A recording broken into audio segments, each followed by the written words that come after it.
Connect the clamp cable to the charger. Plug in AC power. Press More button to choose fast or slow charging. Car icon indicates fast charging. Press Battery Type Selection button to choose either SLA, AGM, or lithium-ion battery.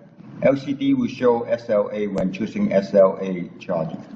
Connect the red clamps to the positive terminal, black clamps to the negative terminals on the battery.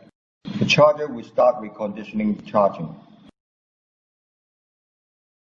When the battery is fully charged, disconnect the black clamp first, then the red clamp. Unplug the AC power. Charging process is complete.